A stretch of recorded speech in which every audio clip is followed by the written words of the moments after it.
My wife Maggie and I were sitting in the living room of our friends Damon and Kelly's house. It was a monthly get-together for our group of friends. There were 4 couples in total hanging out without kids. Our circle of friends has always remained the same. The wives had been friends since elementary school, and we, the husbands, also merged into one company.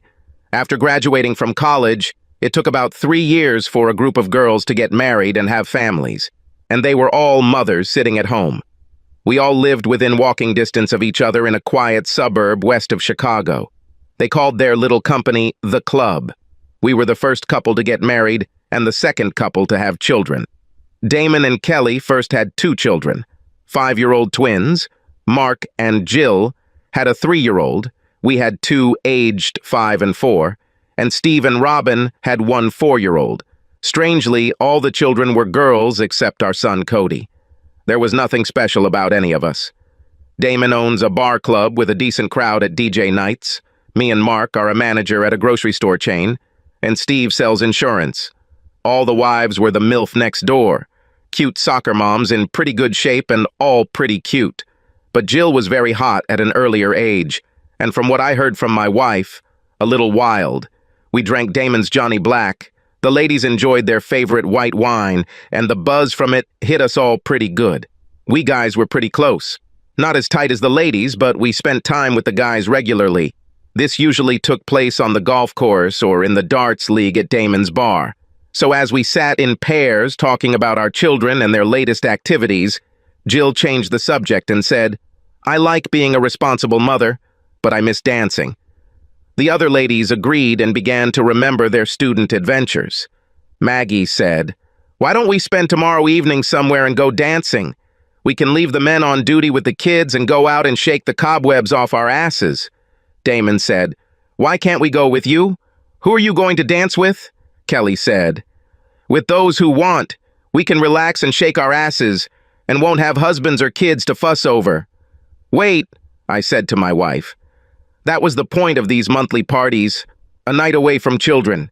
Now, you also want to spend the night away from your husband? Why? I don't need a break from you. Why do you need one from me? So you can go out and pick up some guy at the bar." We've all heard Damon's stories over the years about wild women and lustful guys who were caught in his closet or in the parking lot. We've all heard of confrontations between husbands and wives who do things they shouldn't do on the dance floor. Why do you ladies think we will let you get into situations like this? Paul, the point is not to be pestered, but to go away and not be wives and mothers for a few hours. Maggie said. Damon jumped up and said, "Okay, do it at my club. Drinks at my expense." "Never, so you can spy on us." "To hell with this," Maggie said sharply. "Spy on you? What will you do if this bothers you?" I shouted. At this point, the night turned into arguments and accusations.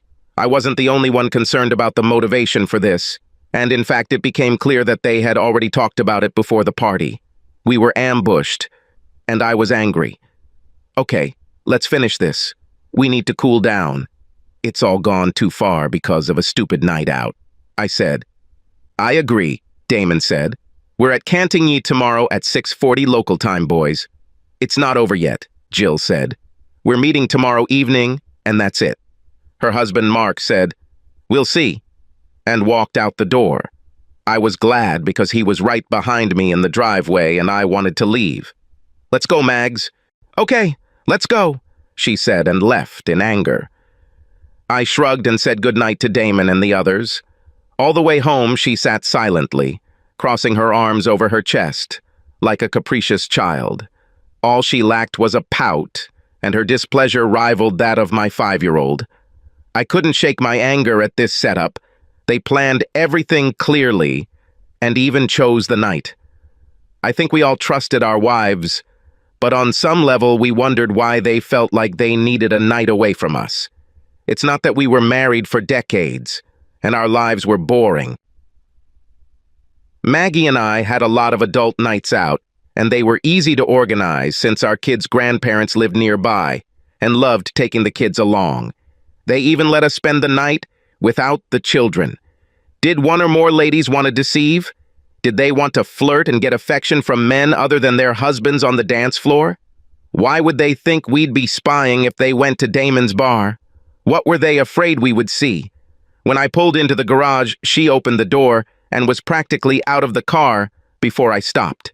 With the kids at her mother's, I figured I'd get a scolding as soon as the garage door closed.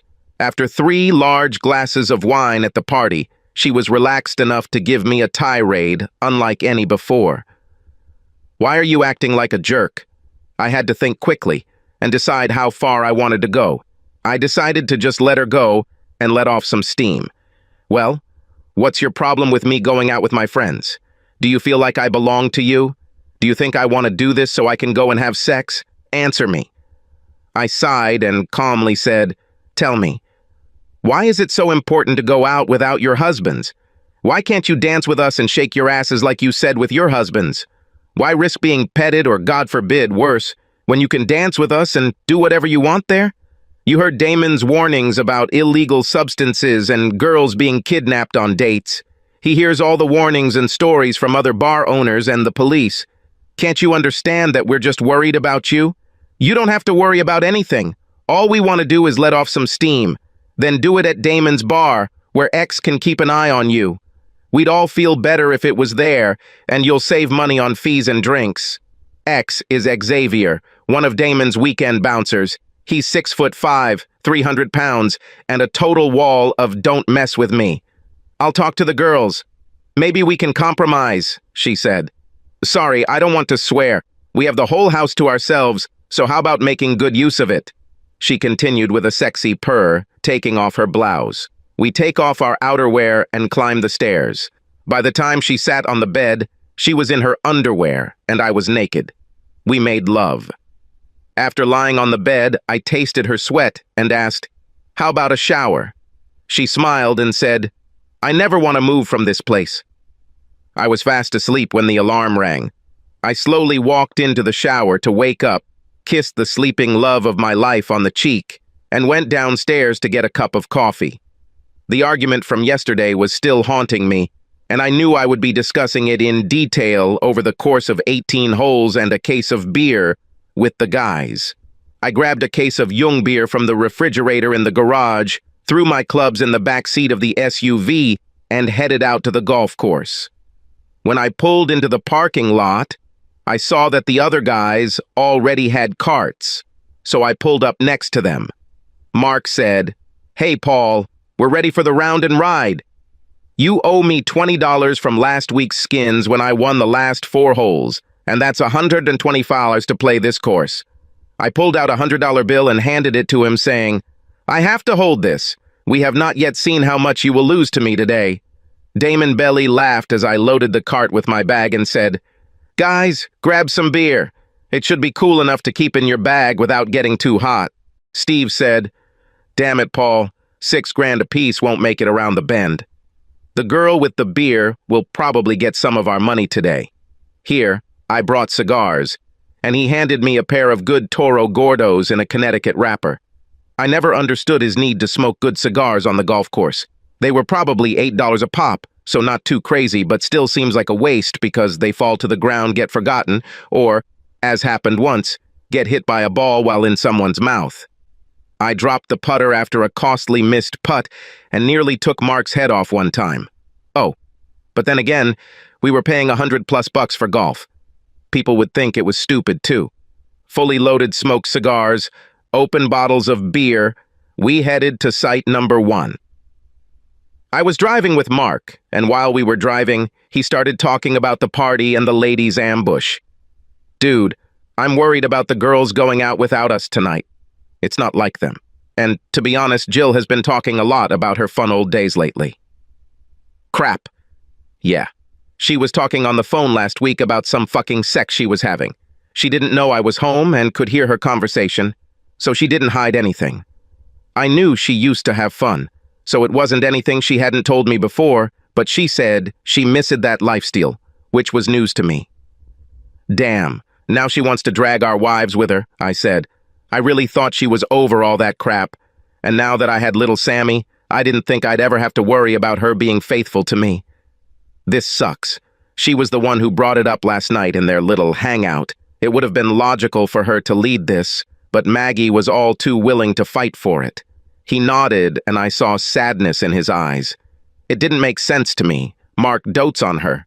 She is treated like a queen. She has a new SUV, all the latest home accessories, money in the bank, and a bedroom in the house dedicated to her scrapbooking needs.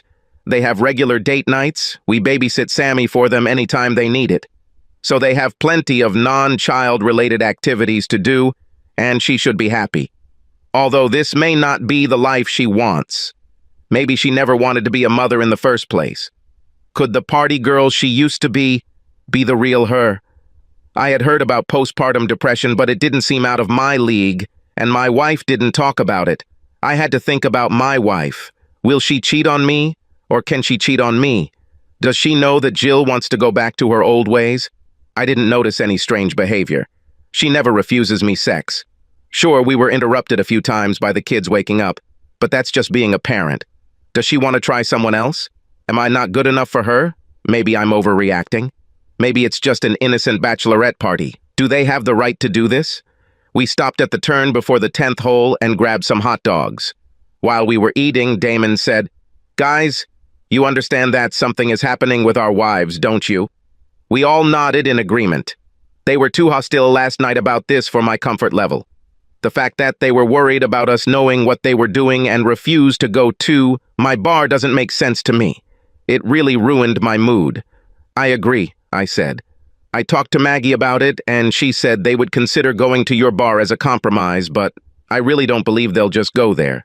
They have something specific in mind. We just have to find out what it is. How about I ask Rick to follow them if they don't go to my bar? Damon said. Rick was the new bouncer at Damon's bar, whom none of the girls had met. He was as imposing a man as X was. Okay, I like this idea. Would he intervene if the boys went too far? I asked.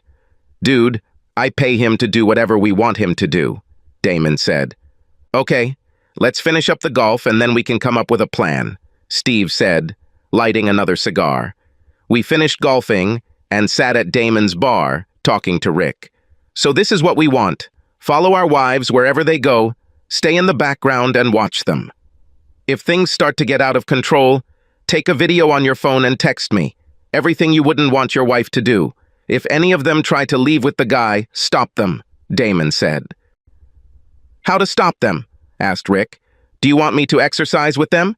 No, follow them, write them down. Then stop them and ask whichever lady it is if her husband would approve. At this point, show her that you recorded them leaving together and sent the video. This should stop them from continuing. If she tells you some bullshit about how to give her a ride home, buy her an Uber. What if this asshole starts pestering you? Well, then it's his fault. Rick smiled and said, Of course, boss. I'll take care of it for you. My wife's friend Kara cheated on her husband and got pregnant. Stupid rich bitch had a great boyfriend, and she dumped him at a party like she was lonely. I hate scammers. Guys, why don't you come to my place this evening with the children? They'll enjoy the sleepover, and if anything happens at the club, they're going to. A couple of us can run out and get them without worrying about the kids. Great idea, Damon, I said. We will contact each other after the wives will inform us of our plans. As I walked into the house, Maggie grabbed her keys and flew past me. I'm going to the shop. I'll be back soon. Could you buy me some shaving cream, honey? I asked. She stopped at the door of her car and said, I'm not going to the grocery store. I'm going to the mall with the girls to buy a dress for tonight. Why do you need a new dress for tonight? Who are you trying to impress? Don't be an ass. I just want to look good, like a woman, not like a mother. You are a mother, and you are also a wife. You better not forget about it. I slammed the door and went upstairs to check on the kids. They were going to take a nap, so I took a shower, and then made dinner. Later, they went downstairs, as usual, sat in front of the TV, and watched Frozen 2 for the millionth time. I smiled when I saw them sitting on the floor together. I thought about the great love I had for my family, and it would devastate me if Maggie wanted to cheat on me. Why did she take such a risk? She always seemed happy. We had a lot of conversations about our dreams for the future before we got married. We had a great family. She should have known that if she cheated, we would be finished. I had a fiancé who cheated on me before I met her. In fact, she was the one who pulled me out of a 6-month depression and showed me that I could love and trust again. I would never agree with her cheating, and I would never agree with her helping her friends cheat. Someone needs to be the voice of reason, not the mediator. I expected it to be her. I was playing Candyland with my kids when she walked through the door at 6 Sagrofter. It was our usual dinner time, but knowing Steve would have pizza, we just grabbed a bite. She brushed past us and up to our bedroom without saying a word. She was clearly avoiding me and our conversation about her date night. It doesn't take nearly 4 hours to buy clothes. Cody shouted, "Mommy, come play with us." She didn't hear him or ignored him. I was afraid it was the latter. "Go call her, buddy," I said, and he ran up the stairs. I didn't hear their conversation, but I heard his bedroom door slam. My daughter Heather said, "Ooh, yeah, baby. Definitely, ooh." I went upstairs to see what was going on and heard my wife talking on the phone. She closed the door to the bedroom, but I understood her part of the conversation well enough. "Okay," she said. "There's no way in hell we can relax at Damon's. I suggest we tell them we're going there, just so they don't fight about it, and then we go to a real party after a few drinks at Damon's. They have a huge hall and all kinds of dance music." After that, she said goodbye and went to the shower. I opened the door to Cody's room and he was crying. "What happened, baby? Mom told me to stop pestering her and leave her alone." I hugged him and said, "Don't worry, son. We'll go to Uncle Steve's and have a sleepover with all your girlfriends. Will Heather be there too?" "Yes, and your sister too. Now cheer up and let's finish our game." He ran downstairs, and everything was as if nothing had happened. Thank God that children have short memories. I messaged the guys in the group chat and told them what I heard. She was talking to Jill because Mark told us he listened to the same part of the conversation. I was finishing cleaning up when she came downstairs, wearing the sexiest short skirt and the highest heels I've ever seen her wear. "What are we having for dinner?" I asked while the children were in their rooms. "What do you mean? I told you I'm leaving. You must take care of dinner. In fact, none of your plans were discussed with me. You ran away from here and avoided me all day. Now I see you're dressed like a $20 prostitute and you're leaving. This drove her crazy." "Fuck you. You don't have to be a jerk about it. We're just going to dance." "That's right. Dancing. With a skirt that barely covers your ass and shoes you can barely walk in. You're wearing more makeup than Gina Simmons, and you smell like a perfume store. You lashed out at your son, who was still crying because you told him to leave you alone. When I found him, and you didn't give a shit to calm him down. What happened to you? What happened to the woman I married whose dream was to become a mother? When did you become like this?" She slapped me and said, "Fuck you. You'll be lucky if I come home at all." She rushed out of the house and didn't even kiss the children goodbye. I didn't feel very good after that. Since they started at Damon's, we didn't have to worry about trying to figure out where they were going. Rick was sent pictures of what they looked like and waited in the parking lot for them to leave. They didn't do anything stupid there. At 9 odds, Rick sent Damon a photo, making sure the group of women leaving was them, and the fun was about to begin. While the kids were in the basement watching movies, Steve assigned his oldest niece to look after them. We sat huddled in his living room drinking from Steve's amazing selection of beers, waiting for updates and jumping every time a text came through. "Rick, I just need to follow them. They took 2 cars." "That's nice," Mark said. 2 cars. So if one leaves, they can still get home." I shook my head at our collective paranoia. 20 minutes later, we received another message. "Rick. And now they are dancing. Nothing beyond what is permitted. No guys yet." We all breathed a momentary sigh of relief, but the stress was starting to get to us. We all drank several glasses of beer, and we didn't drink low-alcohol Miller Lights. It was a strong craft beer with a high alcohol content. I made the decision to quit drinking. If trouble happened, someone had to be sober enough to drive. The next message came a little later. "Rick. A group of cowboys, all wearing hats and no cattle, brought drinks. Lots of appreciative touches. Not a single line was crossed. Bye." At this point, Mark was ready to run out and intervene. "Wait, Mark. I said. We expected something like this. It's still not even as bad as we feared. Let's wait a bit before we start shooting pistols. Okay, Paul. You are right. Crap. I'm so nervous, though. We all are, Steve said. Come on, eat some pizza and calm down. The beer is starting to take effect. As we ate the rest of the cold pizza, Damon's phone rang again. Rick. I'm sending photos. Now they dance even dirtier. Our stomachs were in knots waiting for the photos to appear. They were bad. There were no photos of Robin. There were Jill, Kelly, and Maggie.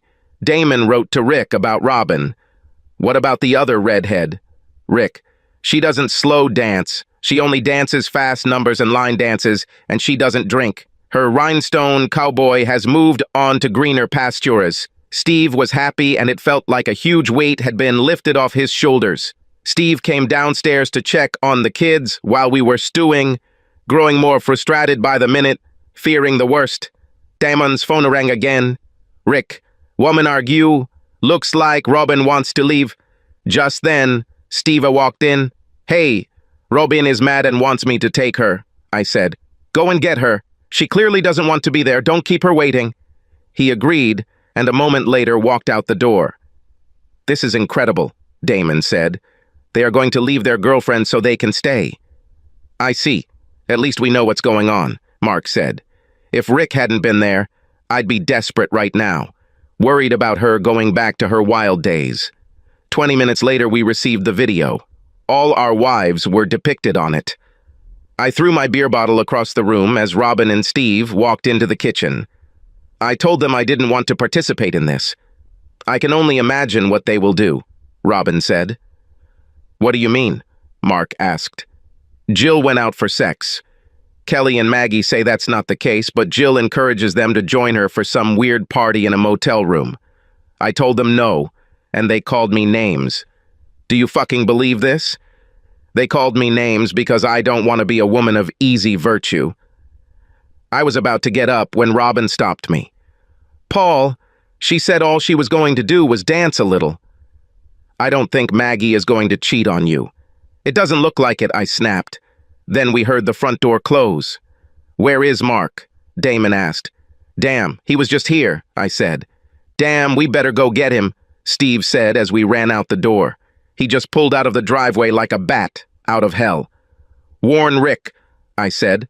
Let him know that trouble is coming and let him keep Mark out of jail. Will be done. We pulled into the club's parking lot and waited. Rick let us know that he grabbed Mark when he burst inside. He sent it back, and Mark cooled off in his car, waiting for us. Rick watched what was happening inside. He reported that nothing worse had happened yet, and they were just sitting and drinking. We found Mark's car, and he came out to meet us. I was really going to kick some ass there, but Rick stopped me. I believe you warned him that I was coming. Yeah, we don't need to get you out of jail, Damon said. Damon's phone rang. Rick. The girls leave in pairs. I know you're there, but let's stick to the plan. Stay in your cars. Okay, guys, get back in the car. They're getting out, Damon said. We saw women's cars 2 rows in front of us, so we got into Mark's Traverse and waited. They walked out laughing, hugging their cowboy wannabes, and Rick was behind them, recording as planned. Jill and her man got into the back seat of one SUV. Kelly and her man got into the back seat of the next car, while Maggie and her man had to find their car for their privacy. As luck would have it, while Rick was stopping Kelly and Jill, Maggie was walking towards our car. When she approached, she didn't even notice us. I rolled down the window and shouted, "Hey!" She turned in the wrong direction, looking for me. I saw the panicked look on her face as she looked around. I opened the door and the others followed me. They went to deal with theirs, and I went to mine. Well, what's going on here? I asked, furiously. What the hell do you want, Morin? Her man told me. I want to beat the crap out of you for messing with my wife. This is what I want. Hey, she said she was in the middle of a divorce. I don't get involved with married people. Too much trouble. She began to sob and leaned against the trunk of a nearby car, holding her head in her hands. Yes, it looks like she was telling you the truth. She's in the middle of a divorce right now, I said as I left. You can take her. No! She screamed and grabbed me to spin me around. She must have been very drunk because she fell, and as she sprawled on the ground, I saw that she wasn't wearing any underwear. I looked at her sobbing on the ground, pulled out my phone and took a photo. She raised her head and asked, "What are you doing?"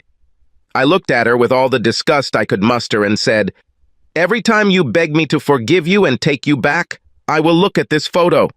I'm going to look at you at this moment and remember that you were going to sleep with that asshole." The asshole came up and said, "Why are you such a jerk?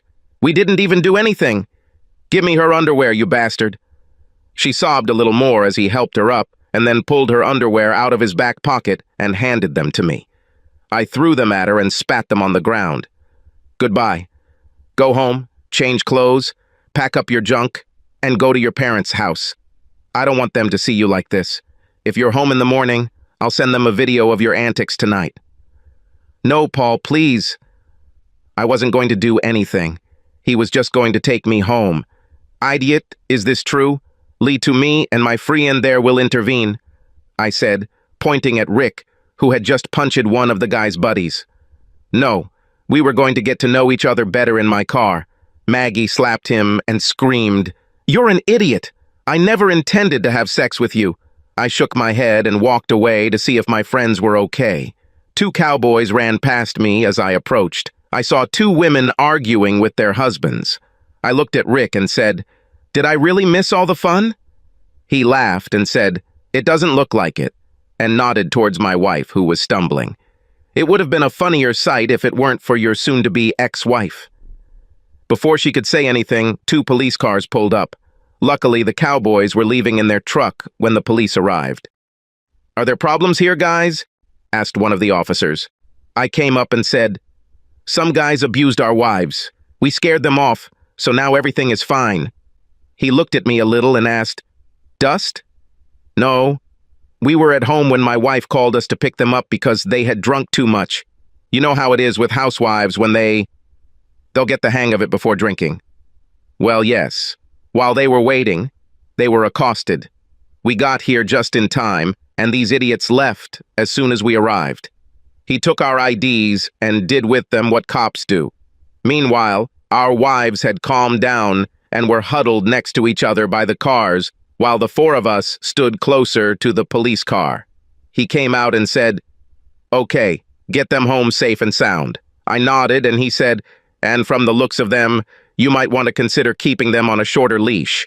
He got into his car and they drove away. "Even the police think you look like women of easy virtue," Mark said as he left. He got into his SUV and drove away, leaving Jill in the parking lot. Damon said, "Ladies, I just ordered a taxi for you.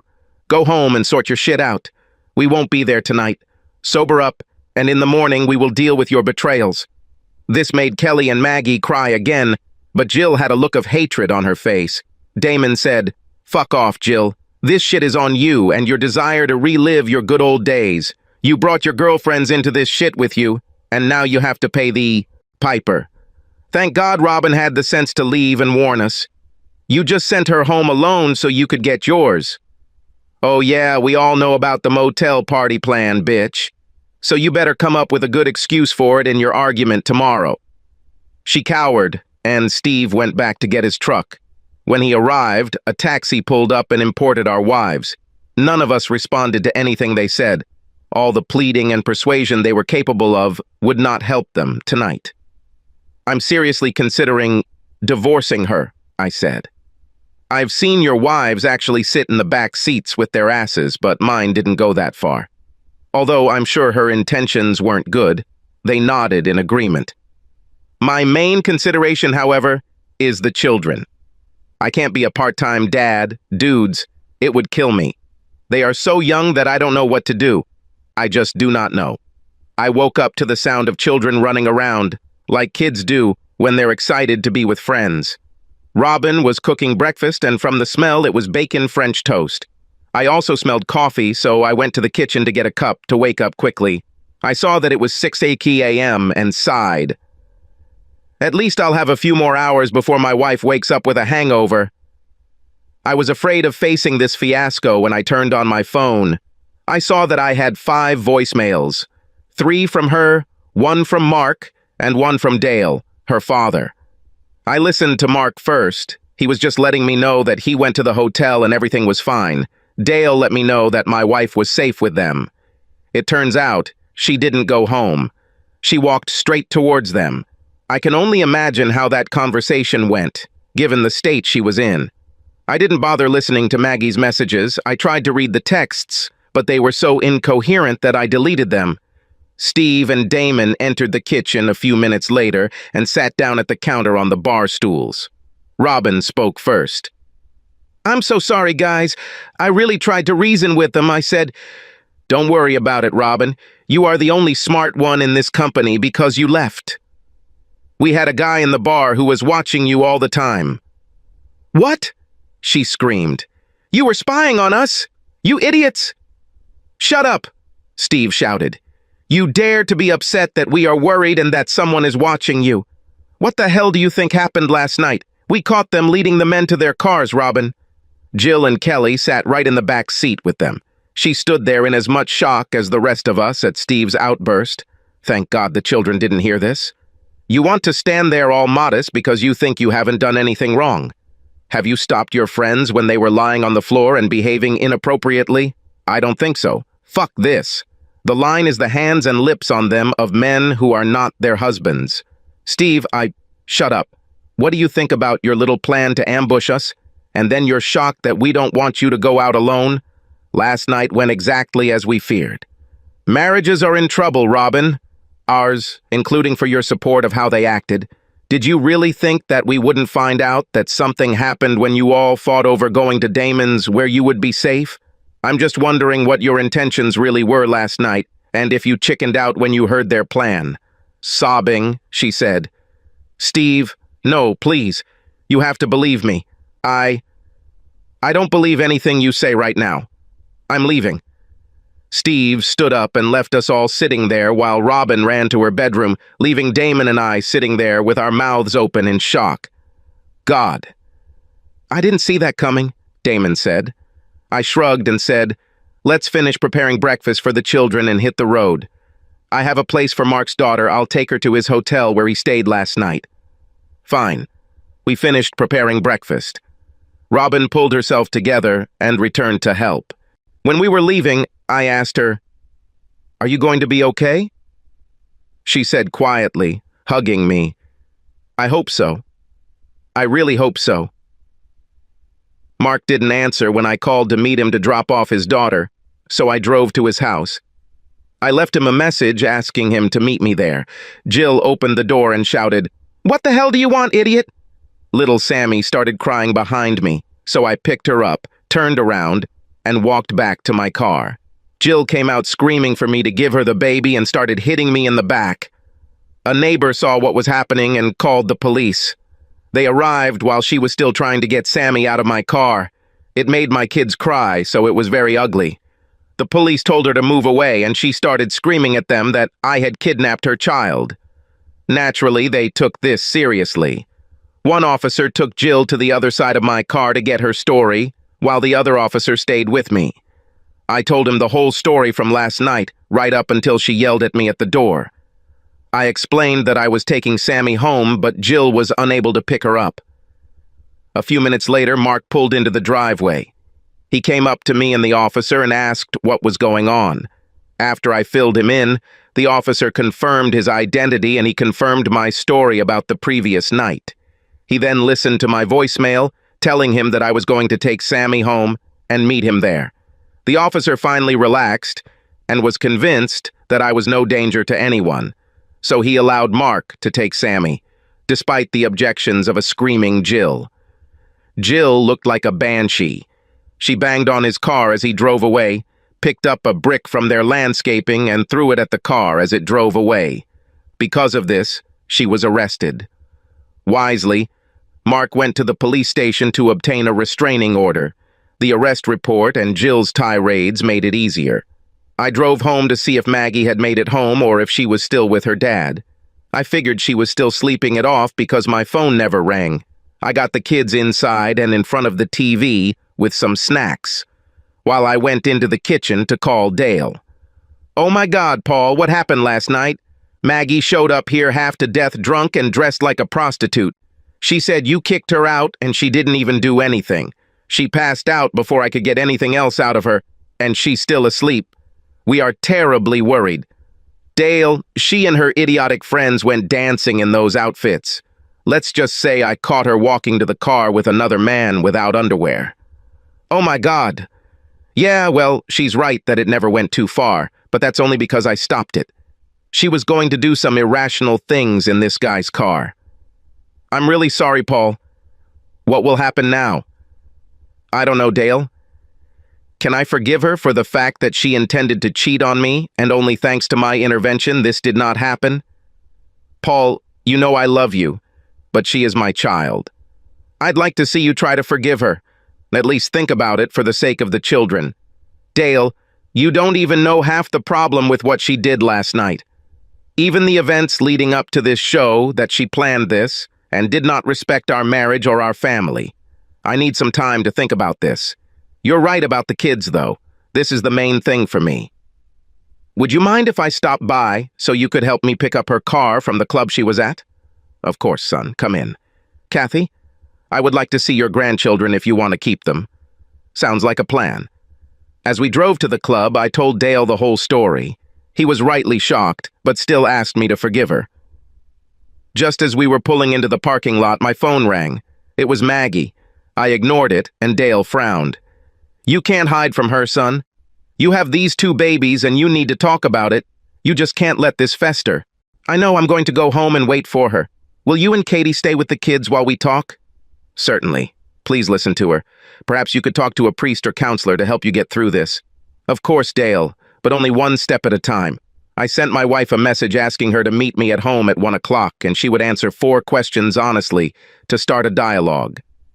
1. Did she have a plan to find a man for sex that evening? 2. Did they plan to go to a motel?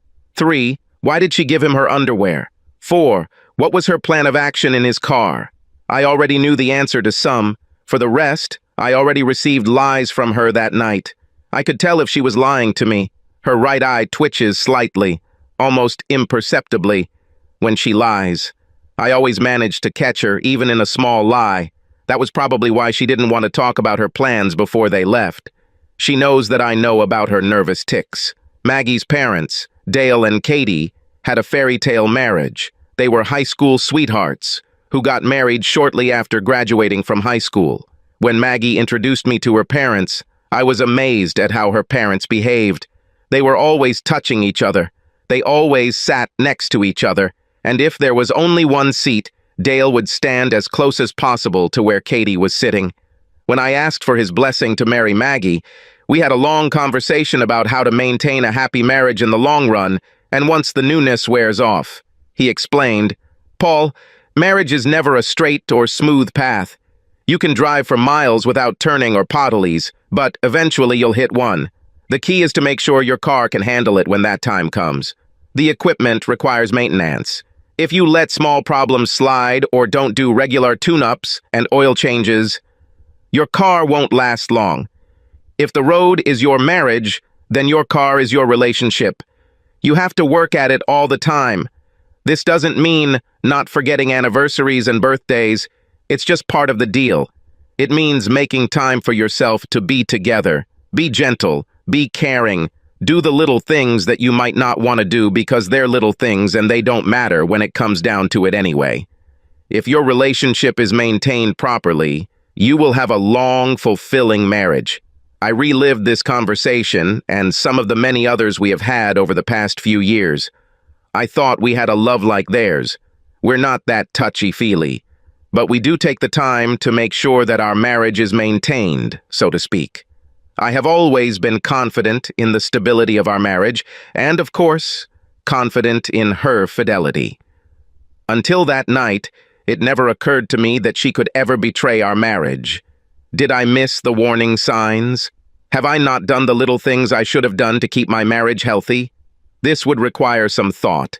At 1 o'clock in the afternoon, she returned home and entered the living room looking terrible. She must have just finished crying because her eyes were still red and puffy. Paul, Go get yourself in order. I don't want to look at you in these clothes, I snapped. There was really no reason to force her to change her clothes. Was it really because I didn't want her to look like that? Or did I just want more time to think? I looked at the TV again and realized that I was watching the DVD that the kids always watched. I shook my head when I realized how lost in my thoughts I was if I watched Frozen 2 and didn't realize it. She came down half an hour later, freshly showered and wearing yoga pants and a t-shirt. She knew I loved her ass in those pants because they had led to several bouts of adult fun lately. I was half sure that she wasn't just dressed for comfort. She wanted me to think of her sexually. It didn't work. "Paul, dear, Wait," I said. "I asked that you have answers to 4 questions ready before we talk. Can you answer them?" "Yes." "So what?" She sighed and said, "I swear to God, I never went out with the intention of sleeping with anyone." I didn't answer as she looked at me, waiting for me to continue. I peered into her eyes for a twitch, but was momentarily distracted by the slight flirtatious movement of her hair and the way she bit her lip. Damn, I loved her. She makes my life difficult, and I don't think it was even on purpose. Since there are no children in the house, I should have already bent her over the sofa. But he allowed her to continue. "I never intended to go to a motel with Jill. It was her idea. I swear I didn't mean to sleep with this guy. I was just going to walk this guy to his car and then Uber and home. I'm sorry I lied about it last night. I don't know why I said he would give me a ride. I think I just panicked." Again she waited, and again I said nothing. "Yes, I gave him my underwear. I was drunk, and they all egged me on to do it. I went to the toilet alone and took them off. I didn't let him do it, and I didn't do it at the table. I swear he never touched me down there. I knew it was true because Rick was watching her and would have seen it happen. I was still angry that she did this. Paul, I swear to God, I didn't mean to get into his car. God, I wish you'd wait to see this before you go out. I know you don't believe me, but it's true. I was going to kiss him goodnight, and I know that's bad enough, but I wasn't going to get in his car. Give me your phone." "For what?" "Do it." "Great. Here." I opened her last calls. I saw the calls to all the other girls and thought they needed to clear up their story. Then I saw Simon's phone number. "Who is Simon?" I asked. Her eye twitched, but she didn't respond. "Who is Simon, Maggie?" "The guy from the bar. Why do you have his number in your phone?" "I didn't do this. He must have inserted it while I was on the toilet." "Yes, of course," I thought. "There's one thing I can't get out of my head. You told him you were in the process of getting a divorce. Explain this." "We wanted them to buy us drinks. We didn't think they would buy it if we told them we were married." "Should I buy you a drink? Are you suddenly so broke that you can't spend your own money on booze? The bank is full of money. I'm sorry, I do not know what else to say. We were stupid, I understand. I screwed up, but I never intended to cheat on you." "Well, all the evidence points to the contrary. You hid your plans, your appearance. You slapped me and told me I'd be lucky if you ever came home. You told him you were getting a divorce. Jill was trying to throw a party at the motel, and you were heading to his car without any underwear.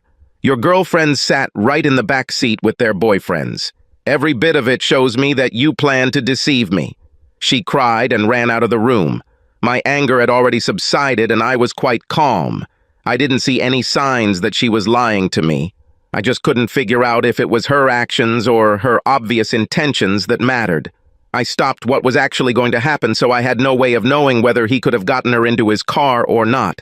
In her drunken state, they were able to persuade her to take off and give her underwear. What else could they persuade her to do? Her behavior was a complete shock to me. She had never acted slutty before. Sure, she got a little more horny in bed after a few glasses of wine, but nothing like what she did that night. I was completely at a loss, not knowing what to do next. Within 24 hours, starting from a dispute in the house Damon, she was a completely different person. I left the house without checking on her and Khaled Mark. He returned to his home with his daughter after getting a restraining order against Jill. He invited me to talk about our problems, and I agreed. Misery loves company and all that, right? I stopped to grab a couple of packs of beer and headed towards him. It will be a difficult day. When he opened the door, I realized that he was upset. He was always cheerful and smiling, but now he looked like he hadn't slept in a week. Sammy went to take a nap. "Let's go to the living room," he said.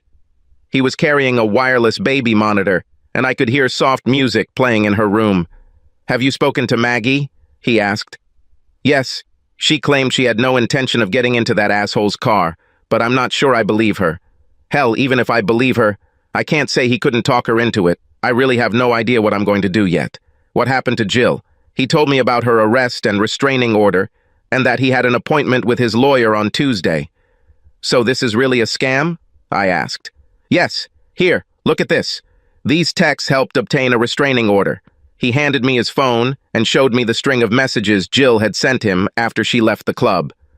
"Oh my God," I said, continuing to scroll. Most of them were her insults, and one of them was that she threatened him to take Sammy and leave him.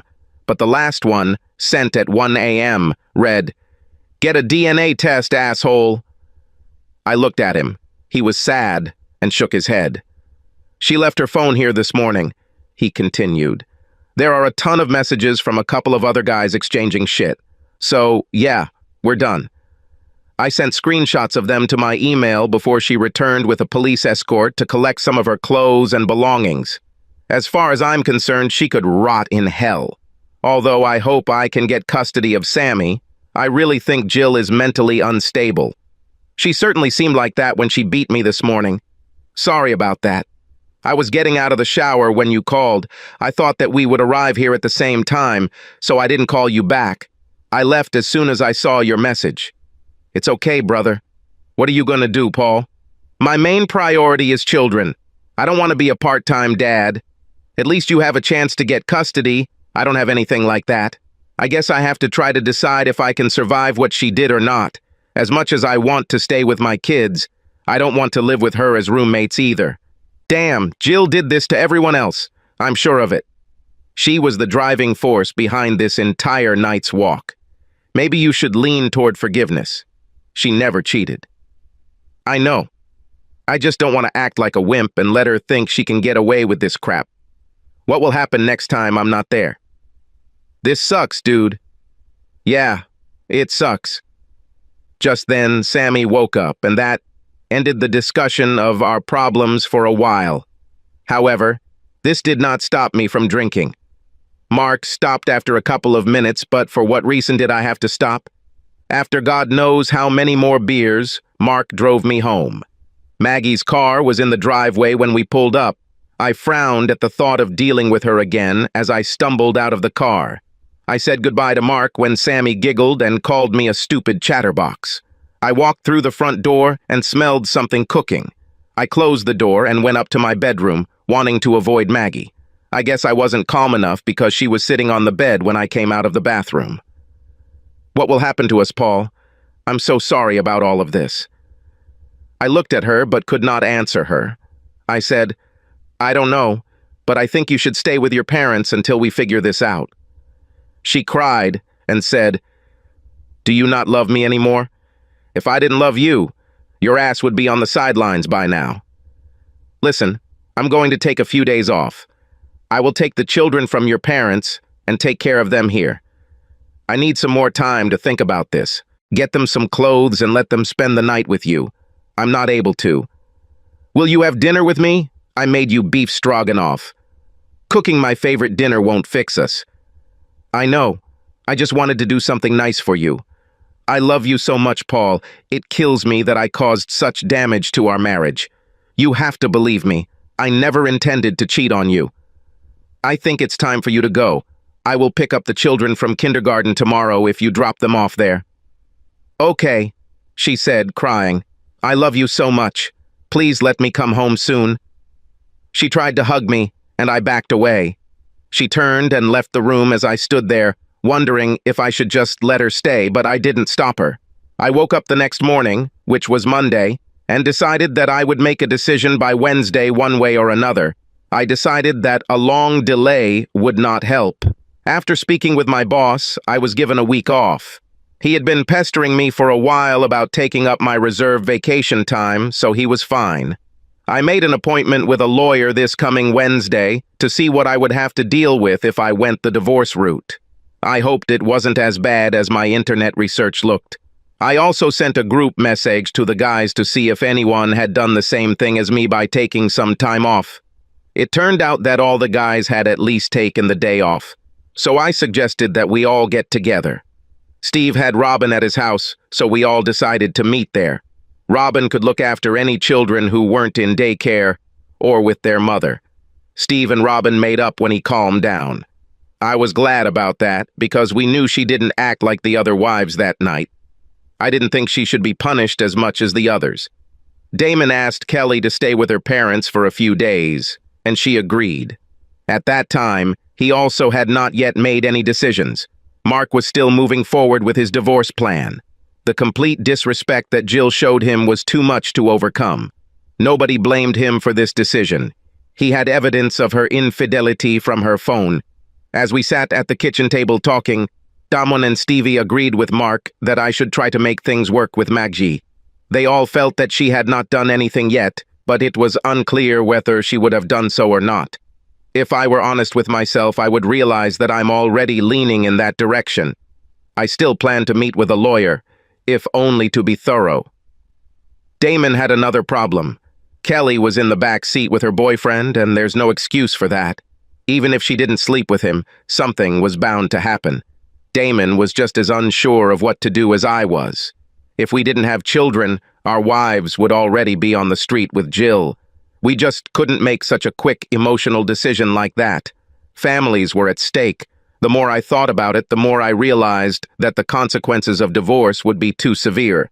Wives might have to get jobs, their alimony and child support payments would be huge, and we'd have extra rent to pay for housing, and wives would almost certainly get primary custody. As bad as I felt about it, Damon felt even worse because Kelly went one step further than Maggie. I regretted stopping her that night. I wish I had let her complete all the actions she was going to take with this guy. I would at least have a better idea of her intentions, but what man wouldn't stop his wife in such a situation? I picked up the kids from daycare and they were usually talkative. This improved my mood as the day wore on and I thought less about Maggie.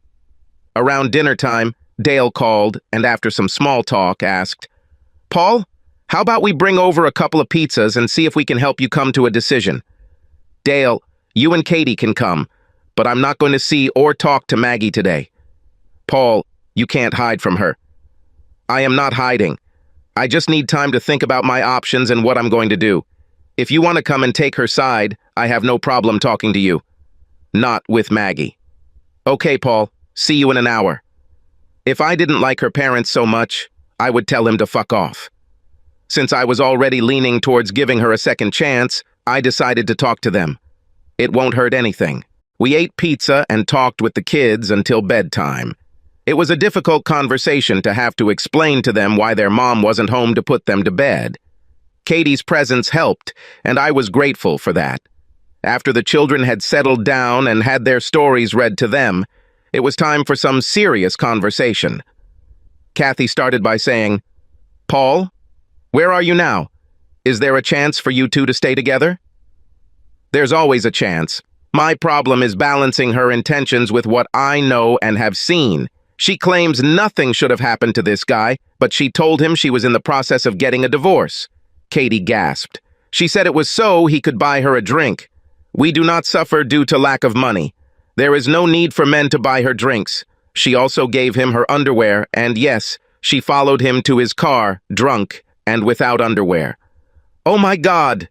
her mother whispered in horror. Dale lowered his head. I told Dale the whole story before, and I guess he didn't tell her that. I don't blame him. It was enough that he knew what happened.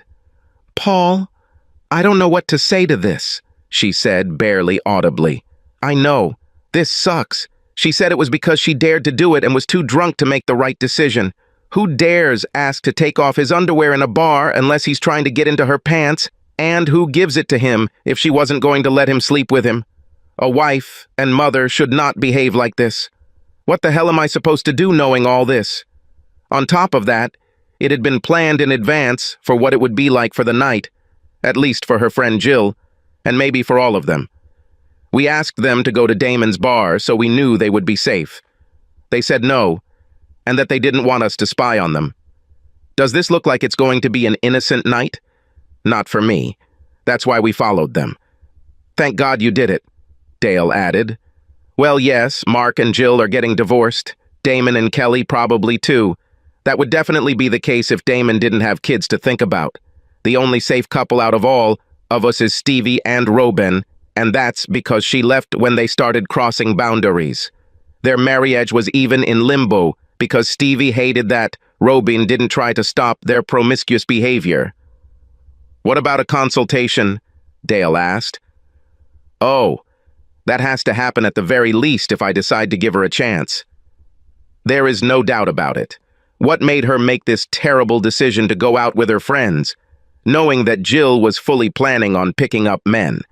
She should have been the voice of reason and stopped it, not continued to encourage it. They nodded in agreement. I noticed that they, too, were holding hands so tightly, as if they were afraid to let go. God, I wish Maggie loved me so much. Dale asked. What's next, Paul? I'm meeting with a lawyer on Wednesday. I gave myself a timeline to make a decision after this meeting. We really hope it doesn't come to that, son. We hate to see our family torn apart over this. Don't forget that we are collateral damage in your decision. We love you like a son. I know. I love you too. I'm sorry you have to go through this. There was really nothing left to say after that. They said goodbye, and I headed for the bottle of whiskey. On Tuesday evening, there was a knock on my door. Dale delivered me a letter written by Maggie. I don't know why she felt she had to write me a letter. I would answer her call. I just didn't want to be around her. The letter didn't say anything that she hadn't already said. I felt like she just wanted to tell me that she loved me over and over again, as if somehow it would be more believable in writing. I met with a lawyer just to see how bad it would be for me if we got divorced. No evidence of adultery, stay at home, mom, child support, joint custody, and if the kids went to college, I would have been on the hook for child support for 17 years. The guy actually looked me in the eyes and said, "Find a way to get past this." Nothing really happened, and it's cheaper to keep her. I decided that I would ask her to come home. I had no idea what was going to happen or how it was supposed to work. But I knew that if we could be fixed, it wouldn't have happened if we lived apart. I wrote to her. Now you can return home, but you must answer one question. How can I trust you again?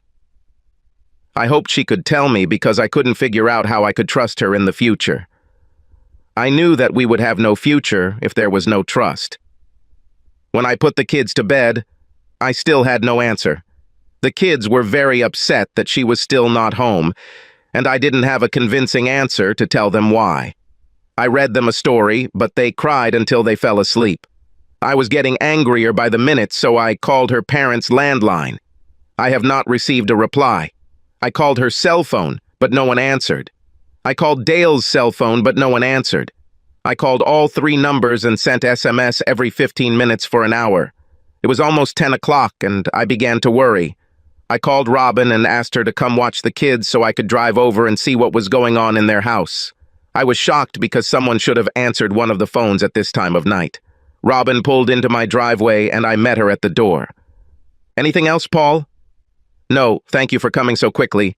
I'll let you know what happened as soon as possible. The drive home took only 10 minutes, and it was quiet. I saw Maggie's car in the driveway, so I rang the bell, but no one answered. I used our key to their house and entered myself. I didn't see anything of note anywhere, and Dale's car was gone. I looked around some more and still didn't find anything. I called Dale's cell phone again and heard it ringing in their bedroom. Wherever they went, he left his phone. You, Kathy. I had a cell phone, but I didn't know its number. I never needed it. They were always together and always called me from their landline, if they called me. We no longer had a landline. We always used our mobile phones. I took Dale's cell phone, and luckily it was unlocked.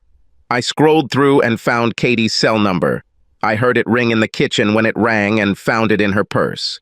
Where could they be in such a hurry that they didn't grab their cell phones and her purse? I called Maggie's phone again and heard it ringing in the other bedroom. Crap, I said out loud. What the hell is going on? I had to go to the toilet, and there I saw this on the sink. It was an empty bottle of sleeping pills. I thought the worst and fell to my knees in tears. Why didn't they call me? I thought, gathering my courage, and ran to my car. There was a hospital just a couple miles away, so I drove like a bat out of hell and left my car running in the emergency room drop-off lane. I ran in and told the lady behind the counter all 3 names I needed to look up, hoping they weren't there. They had Maggie, but she was in the emergency room, and they didn't give me any conditions. I silently prayed that she would be alive, and luckily they let me in. I hurried through the maze of corridors, trying to find her room. I found Maggie in bed, hooked up to machines, and bought nothing. Neither Katie was there. I took the arm that wasn't connected to the IV and started crying. A few minutes later, the nurse came in. Are you related to her? She is my wife. Will she be okay? Yes. She had her stomach pumped out. She will sleep a little, but now all her functions are normal. They got her here on time. God bless. I'm glad they found you. Her parents were furious about this once things calmed down and they realized they hadn't called you and they didn't have their cell phones. Soon she will be transferred to a ward where she will be kept overnight. You need to fill out several forms, insurance and all that. Fine, thank you. Just then my phone rang. It was Robin. Paul, she's in the emergency room. You must... I'm here, Robin. I'm with her. How do you know? Dale says he couldn't call you.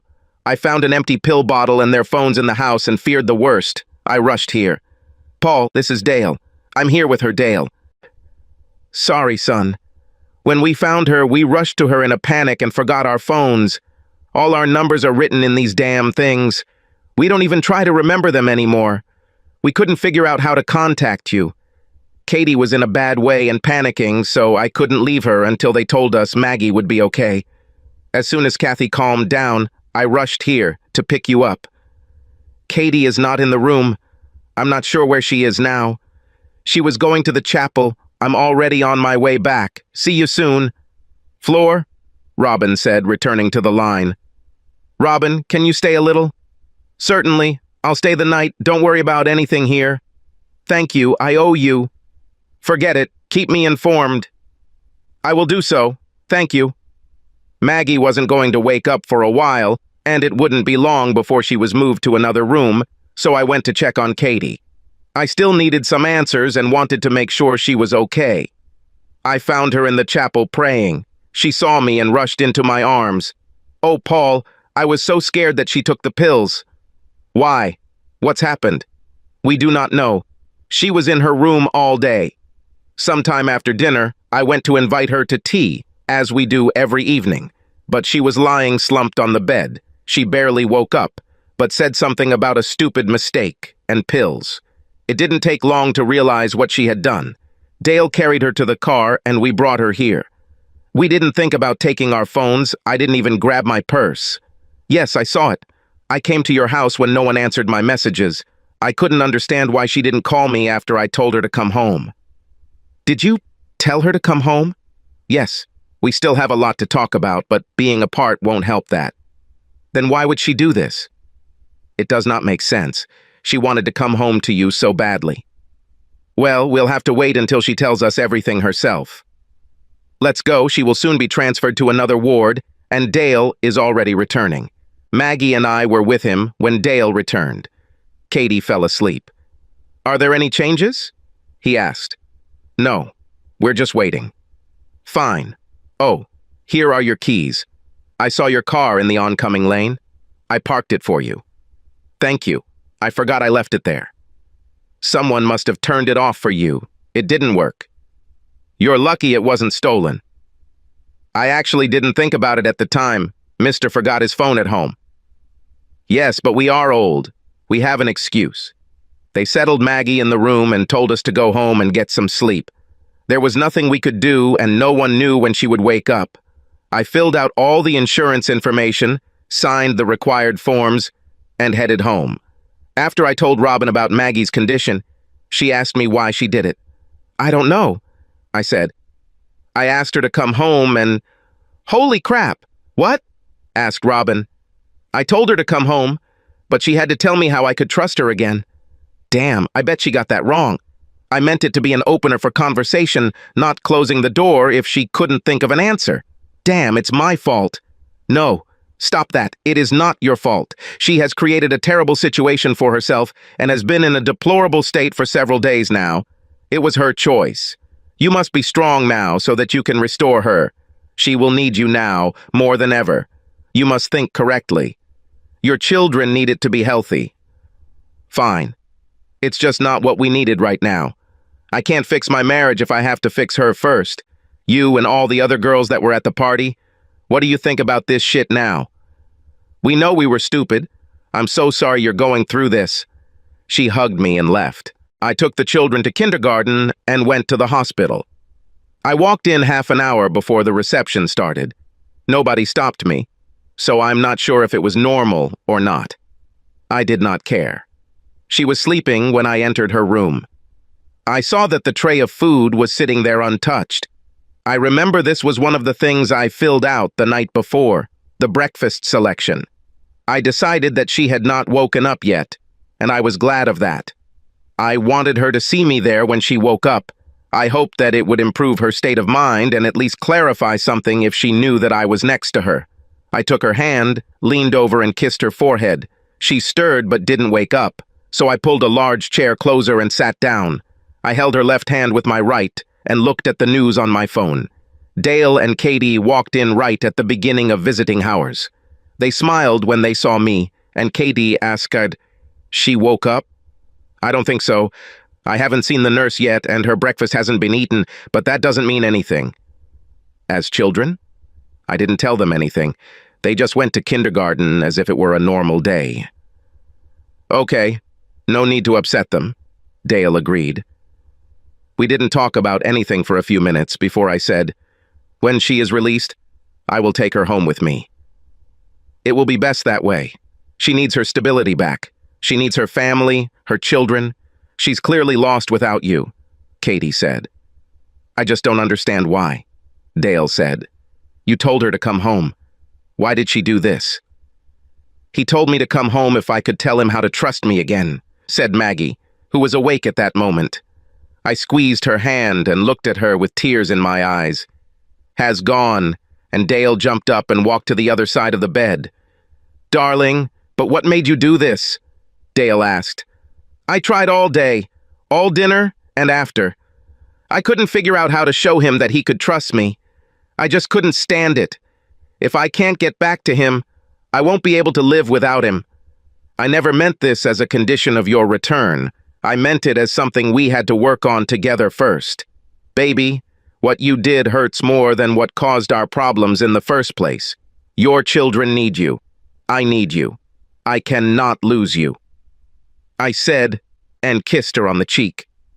She cried and said, "I'm sorry. I'm so sorry I did this to us. I love you so much. Please forgive me." The nurse came in and put an end to further discussion. The nurse did what nurses do and said, "If your blood test is okay and the doctors don't think you'll try it again, you'll probably get out of here later today. You are a very happy woman." "More than you think," she replied. The conversation was casual for the rest of the morning, and I left her for a couple of hours when I needed to pick up the kids. Her parents and I decided that I would bring the children to visit her. We decided that she could use all the positivity we could muster for her. While I was waiting for the elevator, the doors opened and Jill and Kelly stood there. Robin must have told them what happened. Jill saw the expression on my face and held out her hands. "We just want to visit her." "We don't want any problems." "You caused this. This is a direct result of your night out, bitch. If you don't get out of here now, I'll call the police and tell them you're following us. I'm sure this will look great at your upcoming court date when you try to get custody of your daughter. You're an asshole. This restraining order is bullshit, and you know it. What I know is that you are not the woman you say you are. You are a monster for threatening Mark. I saw your messages. You disgust me. If I ever see you around my wife again, I will do everything in my power to hurt your chances in court." She looked like she was ready to strike when Kelly grabbed her arm and pulled her away. "You don't need this now," she said. "I told you this was a bad idea." Burn in hell. Paul, Jill said as they walked out into the stairwell, you better hope I don't see you there. I couldn't believe that she would show up here as if nothing had happened. I picked up the kids, drove home, and then took them to the hospital. I saw her parents in the waiting room, and they said she was seeing the doctor, so we had to wait. We all assumed it was a mental health assessment. I told the children that Mom was sick, but I didn't elaborate, and they didn't ask. We decided that we would say that she had a lot of stomach pain if they asked. It's stupid, but we hoped they'd buy it. At 5 and 4 years old, who knew what they would ask and what they would believe? A doctor came up to us and asked to talk to me privately. We entered a small office room and he asked me pointedly, "Are you taking her back? She told me about your problems. I am concerned that she is not strong enough to handle this if you send her away or abandon her again. Right now, my plan is the same as before. Bring her home. We can't fix our marriage if she's not home." He nodded in agreement. This situation is of utmost importance, isn't it? We need to get it in order before we do it right, don't we? Yes, up to a certain point, he replied. You should be together. If you convince her that your marriage is okay and then it doesn't work out, her depression may get worse. I encourage her to start seeing a therapist on her own, and I strongly encourage you to see one together. You don't need to prioritize one over the other, especially since your family problems are at the core of her personal problems. Can she come home? Yes. I want to discharge him today. She will have a prescription for some antidepressants and a referral to a GP. I suggest watching a couple of films together. This will make it easier for her and your joint treatment. Fine. Thank you. We brought her home and surprised her with a large welcome home banner that the kids and I made before heading to the hospital. Dale and Katie arrived a short time later and brought all her things home. We ate dinner with 2 very excited kids, happy to have their mom home. She had been gone for less than a week, but it seemed like an eternity. Once the kids had gone to bed and her parents had left, I was cleaning up the kitchen when she came up and hugged me from behind. I didn't hear her cry, but my shirt was wet from her tears. I love you so much, Paul. Please tell me that you still love me. I turned and pulled her into my arms. I said, I never stopped loving you. I just can't come to terms with what you did to me, to our marriage. You didn't behave like a wife and everything was planned in advance. You knew what Jill was going to do and you supported it. You should have stopped her, not joined her. Paul, you have to believe me. I never intended to cheat on you. I never intended to break our vows. I backed away and said, do you see? This is where your problem lies. You didn't see what you were doing until the moment when I stopped you. You didn't see it's like treason and a violation of our vows. Where was your respect for me when you avoided me all Saturday afternoon so we couldn't talk? Where was your respect for me when you slapped me and hinted that you would not come home and be with a man for what I said to you because of your clothes? Where was your honor to me when you were groped and kissed on the dance floor by the man you told we were getting a divorce? Where was your love for me when you walked out to his car drunk out of your mind? She sobbed, but didn't say anything. We have a fundamental difference of opinion about how a wife should behave, not to mention the mother of 2 small children. Sorry, I admit that I did not behave like a good wife and mother. I let Jill get me excited about going out and hanging out for the night. She even helped me choose a dress. Yes, that's understandable. Did you know that Jill cheated on Mark? I had suspicions. She confirmed this that evening at the bar. You know she went crazy because of Mark. He had to get a restraining order. I talked to all the girls. I am aware of their affairs. However, this restraining order is bullshit. She poses no danger to them. You know that. No, you're wrong. I was there when she started screaming at me like a banshee when all I was doing was dropping Sammy off. She attacked me. I saw her attack Mark's car and throw a brick at it. I was there when she was arrested. I didn't know. Yes. Did you know that she sent him abusive messages and threats? She is a monster who needs help. I had no idea. Sorry, she said it like he was hurting her. No, this divorce will be very unpleasant. I hope this will be enough to eliminate her influence from your life. She was the cause of all our problems. I didn't even let her see you at the hospital. I know, she called me. By the way, I appreciate it. I didn't want to see her. Believe it or not, I'm upset with her and I don't want to be around her. I can't believe she talked Kelly into going to the motel with them. Oh, this is new information. She sighed and said, I'm not going to lie to anyone. They were going to warm up their guys. Then they were going to rent a room. That's why I wasn't in Jill's SUV with my boyfriend. I wasn't going to do all this, and I certainly wasn't going to a motel. You know, I have to tell Damon. I know she won't admit to anything, and they're on thin ice. I'm afraid their marriage won't survive. We'll see, but it depends on them. We have our own problems to deal with. I was in the bedroom getting ready for bed when she came into the room. Paul, we can sleep together, right? Yes, you can sleep in our bed, although I'm not sure I'm ready for sex. Okay, I just want to be close to you. I missed you so much. I nodded and we lay down to sleep. In the morning, I woke up from her caresses, but then my mind was filled with thoughts of that night, and I sat up. She pushed me down and said, Let me do this for you. Let me show you how much I love you. I sighed and pulled her into my arms. I love you. I know you love me. You just put yourself before your family and didn't act like you loved me. We still have a lot of work to do. It took several months of sometimes tearful consultations to get back to where we were before, but we did it. I don't see her ever planning on doing anything like that again. If she was going to end her life thinking she lost me the first time, I can't imagine it happening again. Her individual therapy sessions showed her that she was overly reliant on Jill and her influence over her. She has since given up on Jill completely and feels good about it. Mark and Jill divorced.